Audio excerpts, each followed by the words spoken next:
welcome to our first podcast, I guess. Yeah. It's something that we wanted to do for a little while, so I hope you all enjoy it. We're going to be talking about the property market just as a whole at the moment, kind of what we're seeing, what we're experiencing, what figures being shared through Rightmove in the local market. We'll just get to it. What have you boys been up to? Not a lot. We're both Millwall fans, so Had a bad weekend. yeah. We're not too happy today. Yeah. But that's life of a Millwall fan. Yeah, you're still grieving. Yeah, exactly. But Yeah, for Always sure. next season. yeah, Always. I think Chelsea had their first win. Yeah, Yeah. I was happy about that, to be fair, but I don't think we'll win another game this season. No. So I think that's it now for us. Yeah, Our last 3 points of 2023, well, for this season anyway. yeah, But we'll see. Looking forward to next season. I think we'll be good. yeah. I Hopefully, think we'll do I well think next so. year. I think New we'll do manager, well. decent manager. Yeah, exactly that. To get up to my Chelsea weekends, how did the appointments go, viewings go and stuff? Yeah, I had a couple Saturday. They were all right. Yeah, Walbrook Road in Crayford, the townhouse, and then I had some viewings down on that new one in English Park, the flat. oh nice. So yeah, it was good. And second viewing on Dorset Avenue, the one nice house in Welling. So Yeah. still waiting to hear back on the feedback on that one, but fingers crossed. We It's get been some relatively offers. busy though, because you thought that might be perhaps a tad Yeah, too rich, because I know the vendor wanted a little bit more Yeah, for it, because I know think- they've done a lot of work. But yeah. It's the money spent on the property. I think far exceeds anything else that's out there on the market. So square footage wise, it's probably not as large as some of the other ones that have reached that sort of level. But I think it's one of them ones where you go in, you see it, and you fall in beautiful love inside, with it. isn't it? Yeah. Exactly. So no, it's good. Yeah. So fingers crossed on that one.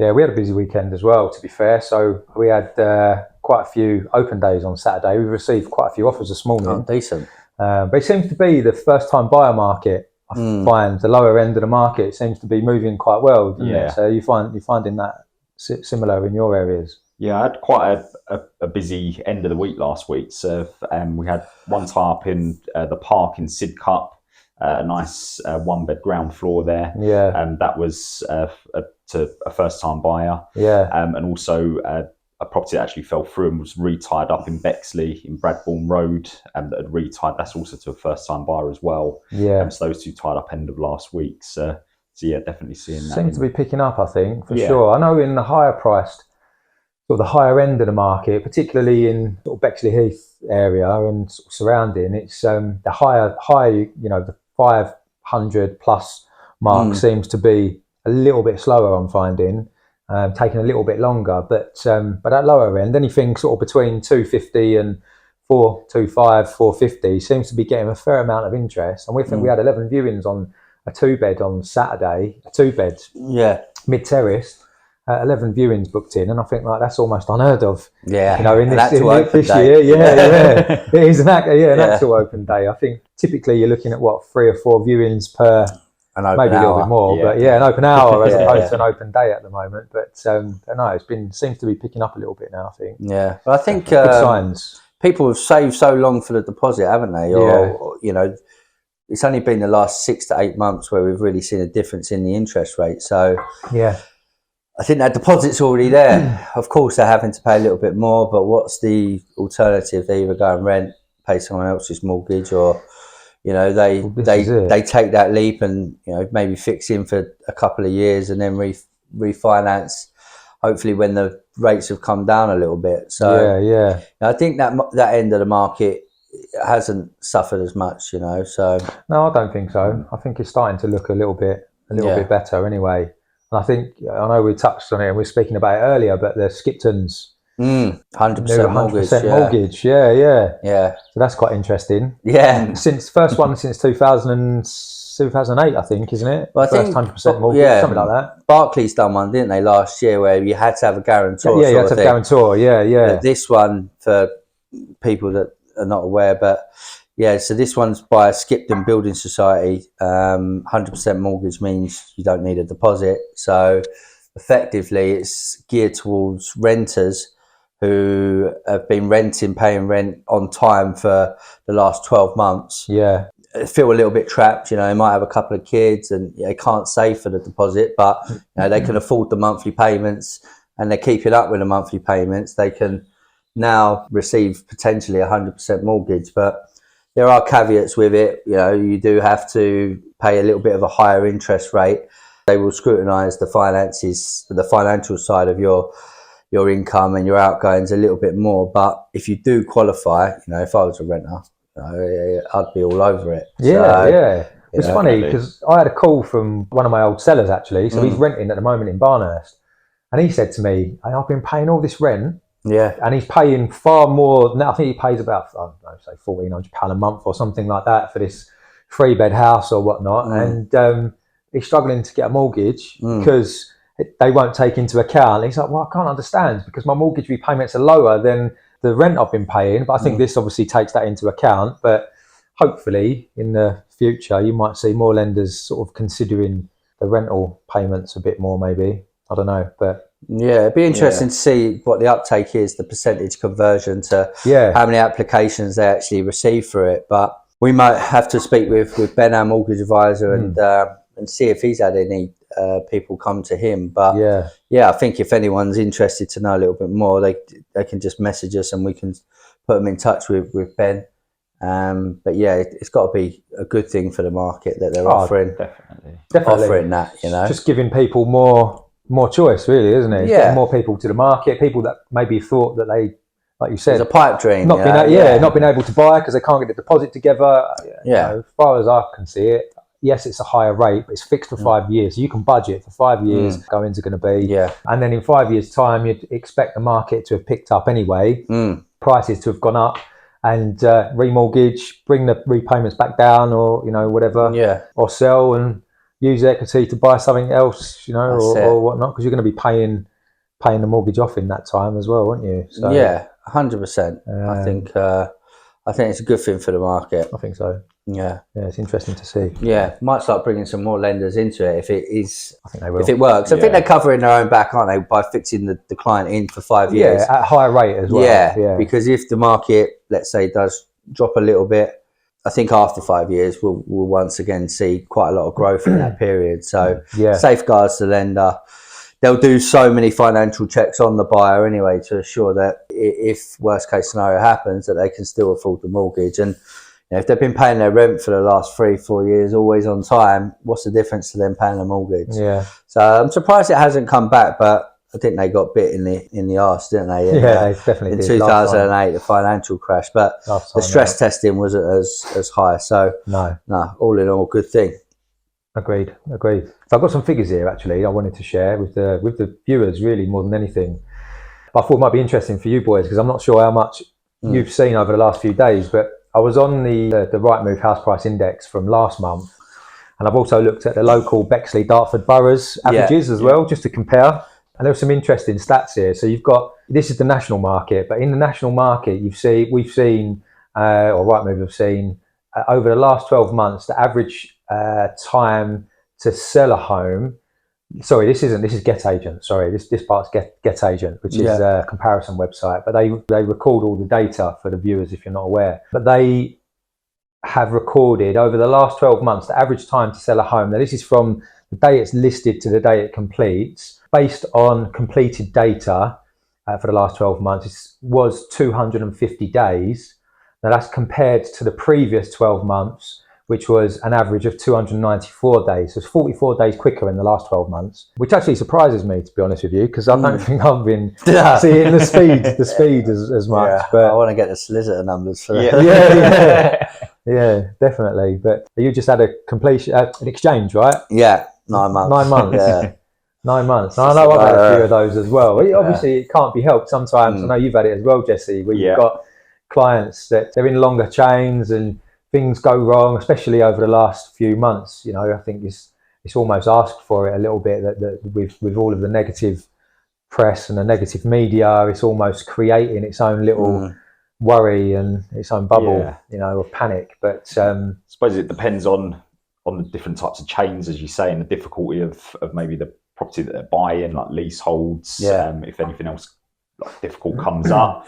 But it's sort of two ends of the spectrum. You also get quick turnarounds as well. So I had one that went through in about 5 weeks from sale to from the accepting the offer to completion. Definitely, so there can be quick turnarounds, but that was only 2 people in the chain, buyer and seller. Yeah. So makes it a lot easier, doesn't it? Yeah. But I think it's important to note as well that these statistics are for England and Wales, and it's an average for obviously for both those. But why do you think that is then? Why do you think it has quickened up? I actually don't know, to be fair, because I don't think I've been seeing things happening more quickly as far as solicitors turning things around or lenders turning things around. I think, if anything, the lenders are probably being more scrutinous, and I feel like solicitors are almost, I find, are being a lot more, what's the word? I can't think of the words, but they're taking a lot more time to protect the lender. I think arse covering, basically. I think they're doing a lot more of that. So it did surprise me to see that, because I thought it'd be quite similar, or if not perhaps a little bit more than the previous 12 months. But it also might be transaction levels affecting it, because there's not as many transaction levels in the last 12 months there was the 12 months prior. Yeah. So solicitors might be less busy. Yeah, exactly that. Have a bit more time to deal with each file. So that used to come up quite often, I think, with solicitors. If there was sort of a wait time, they say they had a backlog of sort of cases, but I'm not really hearing that as much now, in my experience anyway. No, I think speaking with Duncan at Taylor Rose, he said he's not as busy as he has been. He's got a bit more time to. You think how much jump on things they have to go through anyway, the solicitors, it's how much they have to do to get each property through. So hopefully they're getting a bit more time on their hands and just freeing them up a bit. But that's good news. The quicker the better for But the buyer, the seller, for us, the solicitor, definitely everyone involved, it's the quicker we can get them through, the better. Yeah, it can only be better for everybody. I mean, if you was to give any advice, each of you, so say one bit of advice to a seller or a buyer to try and help speed up a transaction, what would you say? I think we're probably both, to put me on the spot, is only choose a good solicitor. It's I agree. Yeah, I've worked with many over in my career, and I think it's different, isn't it? Because you're always going to get recommendations from estate agents. And when I was at my corporate company, Robinson Jackson, they were paid quite a lot of a referral fee for you to then push that solicitor, no matter how good they were, So I think now where, I can only talk from what we offer, where we're self-employed, and there's a lot more self-employed agents out there, but we're doing it to give a good service now. And, it doesn't rely on what the referrer is paying for the fee, so to speak. So sure. I think it's so important to choose a good solicitor, someone that answers, that's proactive. We've all dealt with bad ones, and ones that don't pick up the phone, really slow at responding. And it takes a week to get a reply, and that just drags on, doesn't it? It's a knock-on effect. But what do you think? I think it's important to not wait until you've accepted an offer, or if you're a seller, or if your offer's been accepted as a buyer, maybe start that process before. Have the conversations earlier. Yeah, because I see quite a lot that when an offer's accepted, a buyer will then get quotes at that point. So that can then take another week before they've instructed and decided on a solicitor.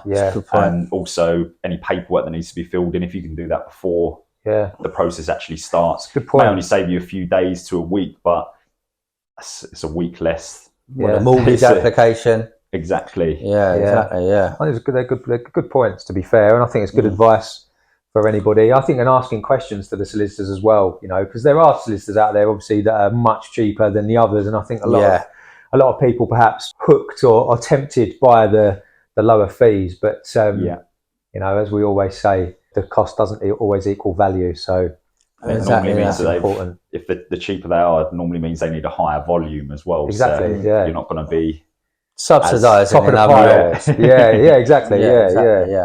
No, that's good to know. It's good advice.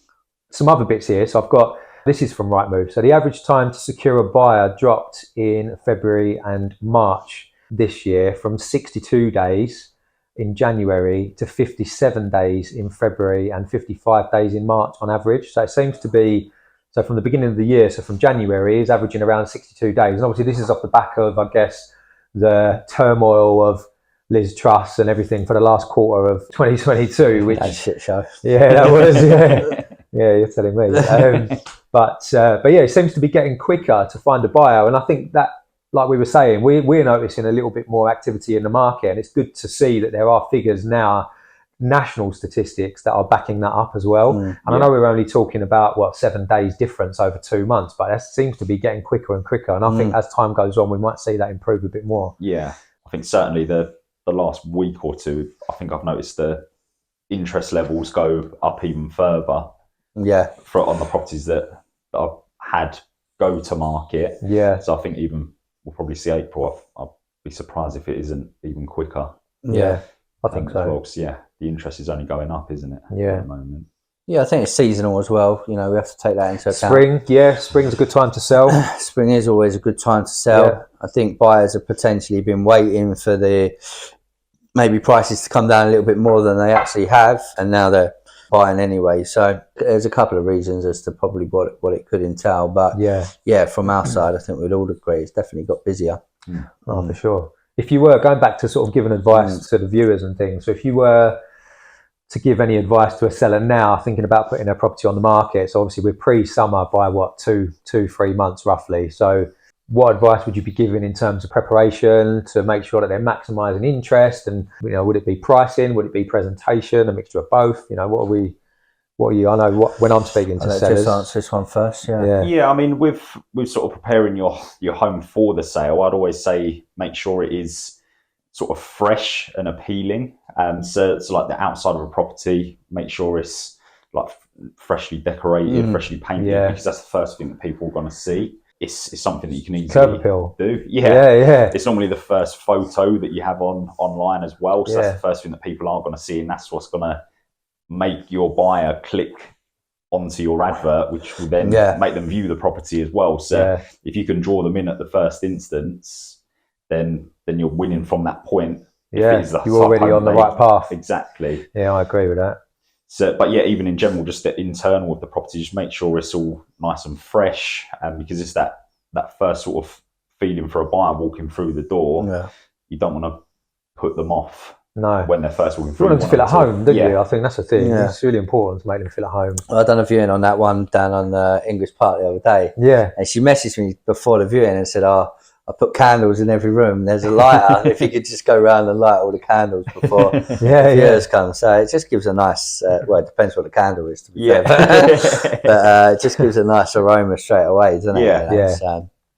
That's always an important one. Yeah, I think, of course, Jesse's covered the part about that, but it's very price dependent out there at the moment as well, because there is a lot less buyers out there servicing the amount of properties that are on the market. So you do need to stand out from that crowd. You need to take the advice and listen to the agent who's giving you facts rather than, just trying to win your business. I think, you've got to be mindful of looking at everything before you go onto the market, because it's really important to catch that attention straight away. And I think you've, sold quite a few recently where they've taken that advice and they've done well, even though they might have had higher valuations. No, it's true. I think it's just so important. I think there was a guy been to value their property recently, and it was a recommendation, and they said to me, the person that recommended them said that you'd be ruthless and you'd tell us exactly what needs to be done, and that's the thing. I think it's really important to go in. I can't stand things like tea towels in photos and pictures of bottles in the bathroom. and with stuff like that. I think again, it goes back to what you said. Presentation is key, right? Yeah. So you don't want someone to walk in and think, there's not enough storage, or it's messy, or they can't concentrate because there's so much clutter, and you just don't want that. You don't want animals' beds and things being there if they don't like animals, and it's just, you just got to really. It's the smell of animals. People have to. It's the smell. Exactly that. I think you've just got to think, right, how would this view? You've got to detach yourself from it being your home. Mm-hmm. Ultimately, you're putting it on the market to sell it to somebody else, so you've got to think about them and what their needs are, and and it's just really trying to make it as appealing as possible for that individual or that potential buyer. Yeah, it's a really good point. So important, because sometimes you don't want to appeal at you too harsh. Like you need to do this, you need to maybe decorate or fill in that hole, or you don't want to come across as if you're almost insulting them, but you just care, and you know that's what it is. You want to get the best result for them. Yeah, exactly. You can't do that if you're not being honest and you're not telling them exactly what they need to hear. Yeah, I think that's always the thing. Is I always say on a valuation appointment to people, look, we are going to be brutally honest with you, and please don't take offence to it. I have had clients in the past that have taken offence to it, and maybe tone it down a little bit. But as a general rule of thumb, I think the important thing is that be honest with them, tell them exactly what they need to hear, not what they want to hear. Agree. And they're going to kind of come out okay. So good point. Yeah, for sure. Yeah. Okay. At the end of the day, it's going to put more money in their back pocket. 100%. With the sale, it's going to benefit the seller. Yeah, especially in this tougher sort of climate. I think you need to stand out from the crowd. Those things, you might have been able to get away with them 18 months to 2 years ago, but now somebody's just going to go and buy something else. They will, 100%. That has paid attention and done the things that need doing. It's more appealing. 100%. For sure. Okay. Next stat that I've read. So asking prices rose in April, but only by 0.2%, which is lower for this time of year. The average for this time of year generally is 1.2%. But new sales agreed is only 1% behind March 2019, so pre-pandemic, which was considered the last normal market, which I think it just points out more than anything that the housing market is really resilient. Yeah. I think that's got to be applauded, really.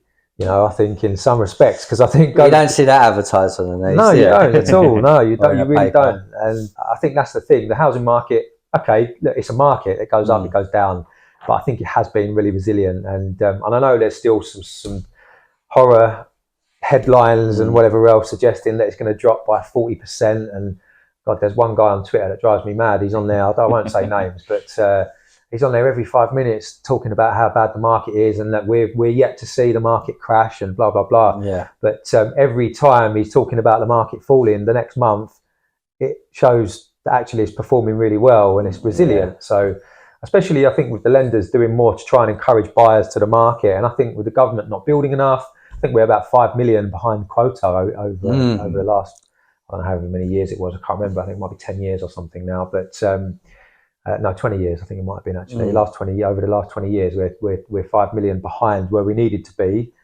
for now in order for there to be enough housing for the demands. Yeah. So that's got to be taken into account. Surely, I would have thought. Yeah. It's just been a bit more difficult to get the mortgages at the moment, hasn't it? What that stands out for me, that stat there about it, only being 1% behind. I think the good properties are still selling. I think the ones that maybe are just hanging around are probably where they've been given the wrong advice about price, signed into a long-term contract and then reducing. But I think there's still good people out there for the right property at the right price. So, and they're happy to pay the price, if they see value in it. Yeah. You're going to find good and bad press everywhere, aren't you? I follow a guy and he does my head in. Yeah, but that's true. I don't know whether it's the same guy. Probably. Yeah, I imagine it's like, what is your agenda? Like, I don't know what you're getting from this, Yes, for more Twitter followers as far as I can. Yeah. As far as I can. But you're always going to find it. I think even a paper last week reported that house prices are crashing, and 3 days later they reported that house prices are rising. Yeah, it's like completely contradicting themselves. Yeah. So. It's crazy. I think looking at those stats, it's hard evidence. They're good to see. Yeah, it's good to see it when it's actually in black and white. You can't argue with it. No, exactly. Yeah. So you can't argue with it. But we've seen as well with Bexley and Dartford in particular. So focusing on those two boroughs. So these are the averages for those boroughs. Now, bearing in mind, obviously, we cover quite a wide patch between the three of us, and we do cover those areas pretty much as a whole. But the average asking price for Bexley and Dartford, this is combined, is £411,023.48. Average price reduction, this is over the last month, bearing in mind, this is over the last four and a bit weeks. So it's, £411,023.48 is the average original asking price. The average price reduction was £19,639.73 or 4.77%. I think that's quite high. Yeah. As price reductions go, that's quite nearly 5% price reduction. That's high. And I don't think when you look at the figures that Rightmove are reporting, that to me sort of suggests that perhaps agents are still going in and maybe sellers are sort of suggesting or trying to push last year's market, last year's prices, and the agents are doing the same, maybe not correcting the seller and saying, well, look, this is actually too pricey. It's not going to work in this current market. There are less buyers. There are less demand. Yes, the market's resilient, but we still have to be sensible and realistic on pricing. But that says to me that that's maybe not happening as much. Yeah, so the average final asking price before a sale is agreed is £391,383.75. So yeah, it does still suggest that there's quite a bit of overvaluing, I think. Yeah, I think you're always going to get it, but I do think you notice it a lot more in a market where the prices are not moving as much. Yeah. Because if a lot of agents are going in at say, for instance, the initial stage of value in a property, if another agent goes in and just overprices it slightly and says what the owner may want to hear, they just want to win that business. Yeah. Because it isn't as busy as it used to be. So agents are out there fighting for all the business they can get. Yeah. So they think maybe if we can pitch it a little bit higher, we can bring them in that way. Yeah.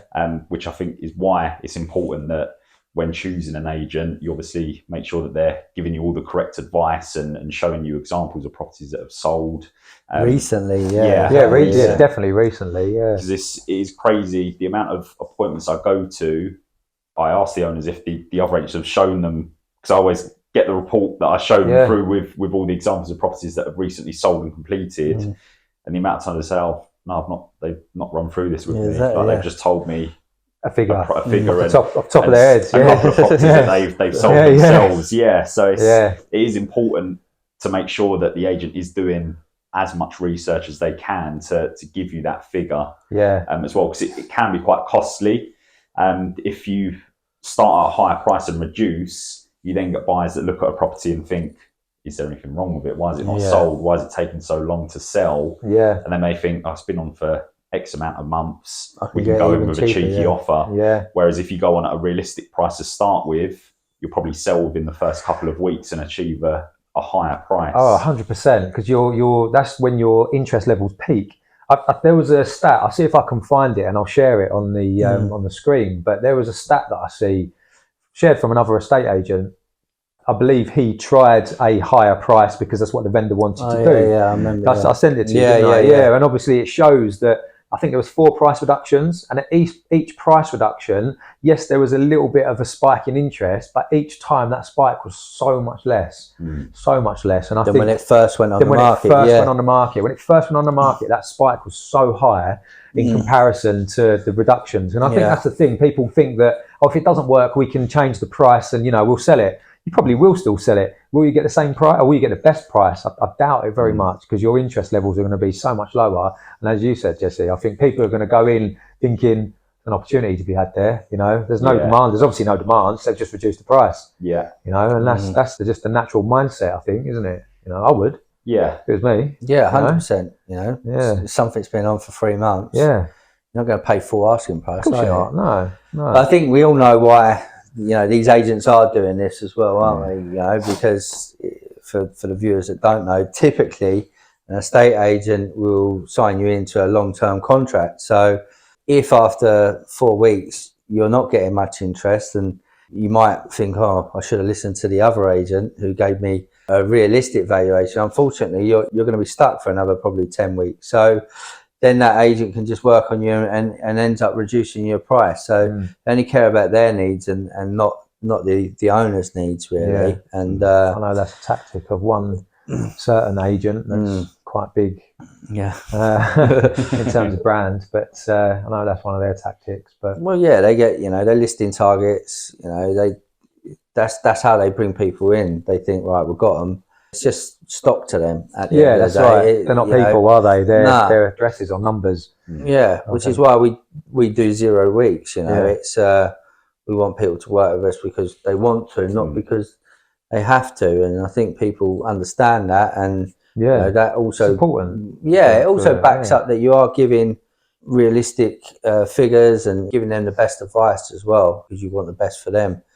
I think that way is always going to win from a customer service side of things. Yeah, I think so. Before we wrap up, question for you both. Go on. What do you think is going to happen in the market over the next 3 months? What do you forecast? And that's a tough one at the minute because it's still early on in the recovery as far as I can see. Yeah. Just from the last couple of weeks, I can just see it. I can see the interest levels increasing even further. So I think not from, I'd say probably about a year and a half ago, maybe, or no, probably about a year ago now, or just over a year ago. You was putting properties on the market. The first weekend, you'd have about 15 viewings booked in. Yeah. And you'd know it would sell by the following, like Monday, you'd have an offer tied up. Yeah. Can I see it going back to that? Maybe not as busy as that, but it's definitely getting closer to that, I would say, because now with homes coming on, that the interest levels are just increasing. But will it get back to the 15, 20 viewings in a weekend? I'm not too sure. Within 3 I months. I don't think so. No, I think that's probably maybe a year, 18 months away, maybe 2 years from that. I mean, it might be quicker than that, but I think realistically, that's probably what we're looking at. Definitely increasing though, the amount of interest. But we went through a patch with putting properties on and only getting maybe 2, 3, 4 viewings. So I think it's definitely increasing further than that. But not getting back to the levels of 15, 20. See, I think the base rate's going to go up a bit more to tackle inflation. I think it'll probably go up another quarter. Yeah, I think maybe another half overall, and then I think we'll start to see inflation coming down. I think this year will be pretty much. I think we'll see seasonal markets. So for the next 3 months, just before summer, I think we'll see a market kind of reminiscent to what we're seeing now. And then I think into the summer it'll quieten. And then going after the summer, pre-Christmas, I think it will pick up before it slows back down again. I think so. I think we'll see seasonal changes this year. A normal market. A normal market, a pre-pandemic market. So that's all it is. I think this is the thing as well. That's not the norm, is it? It's not the norm. During the pandemic, wasn't the norm, and I think people almost forgot that. And then they start seeing the normal market creep back, and it's, oh my God, the market's falling, it's crashing, everyone's going to die. But so no, I think we're just seeing some normality again. And then I think what will happen is that next year, because I think I don't think the banks will necessarily increase their rates to follow the base rate. I think they would have already factored that in. So, but then I think next year we'll start to see interest rates or the base rate come back down with inflation, and then I think you'll start to see interest rates come down again. I don't think they will necessarily fall to the levels they were before. I don't think they'll be far off, to be honest. I don't think they'll be. I don't know if we'll see like what were the best rates that we see, like 1.5s or whatever they were. I don't know. They were low, weren't they, at one point? But it's a difficult one. I don't think I don't even think they need to come down to that low. I think where it was such a jump from, like you say, 1.5 to 5. Yeah, it's more like 6 at one point, isn't it? Yeah. It's a massive jump for with everything else that people are paying for, high fuel, high electricity, gas bills, shopping. Everything just added up, and I think that's why the market at the higher end is a little bit slower, because people are just staying put. Yeah, I think once the interest rates do come down a little bit towards probably the tail end of the year, because inflation will drop hopefully by the end of the year, those people will come back into the market. I think it'll stimulate it again at that level.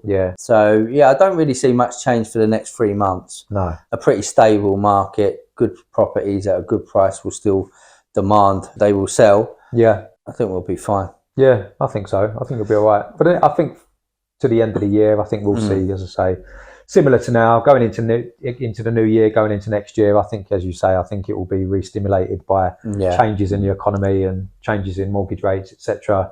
And I think we'll start to go back to a buoyant marketplace, particularly supply and demand. I think it will change again. I think so. But okay, cool. Right. Cheers, guys. Thank you very much. First one done, dusted. First one. But just for the viewers, just a quick one, really. So we are very undecided on what to call our podcast. So we wondered if you would want to get involved. So I'd be very interested to hear, what suggestions you've got for the podcast. Maybe drop it in the comments, drop us an email. Maybe we'll put a poll up as well and see what suggestions you've all got. Thanks very much for your time. Thanks for listening and watching, and we'll catch you next time. Take care. Thanks, guys.